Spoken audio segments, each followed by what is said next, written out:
Well, let's now speak to Awol Allo, who's a senior lecturer in law at Keele University. He's live on the News Hour. Thank you so much for being with us. There are those who say that this award was too premature, that it came too early in Abiy Ahmed's premiership. What are your thoughts?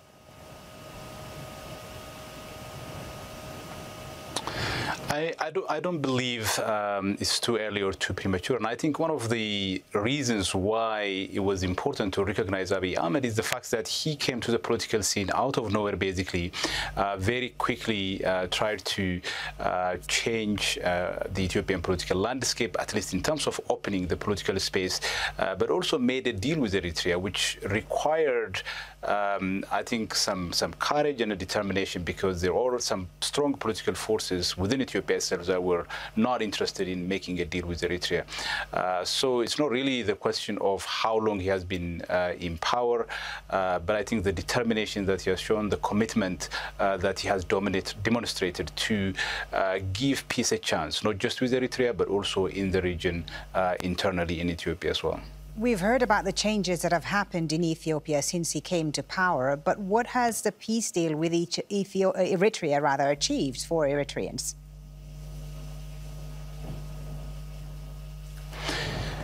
I think the question that usually arises in these kinds of high-profile recognition is whether this recognition actually generated the kind of outcome that you wanted it to generate, which is, in the case of Eritrea, for example, this is a highly repressive authoritarian state. People expect that the peace accord with Ethiopia would somehow address that side of the problem.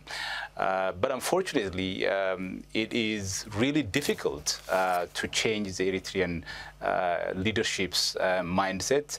And I think one thing that we hoped this would do was, because there would not be the justification for Eritrea to keep a huge number of soldiers and to keep the national service around, then that would have created opportunities for people within Eritrea itself to ask questions and to demand political change in their own country.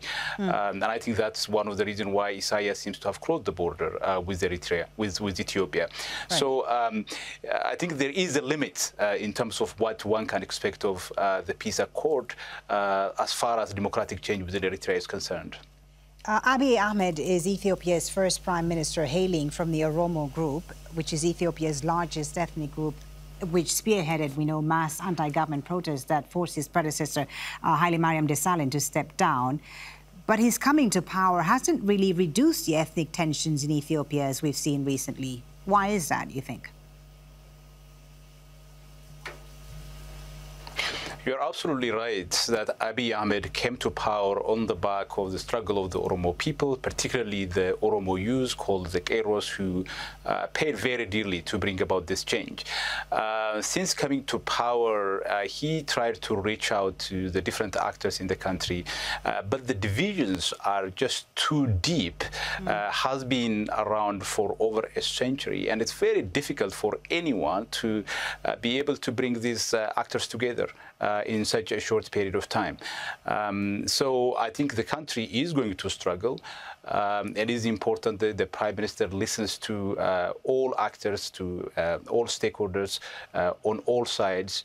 But I think solving Ethiopia's internal fractures, mending the issues that were teared apart as a result of the terrible governance of the last several decades, that is going to take a very long time. Thank you very much for speaking to us, Awol Allo, and sharing your thoughts. Awol Allo is a senior lecturer in law at Keele University. Thank you for your time.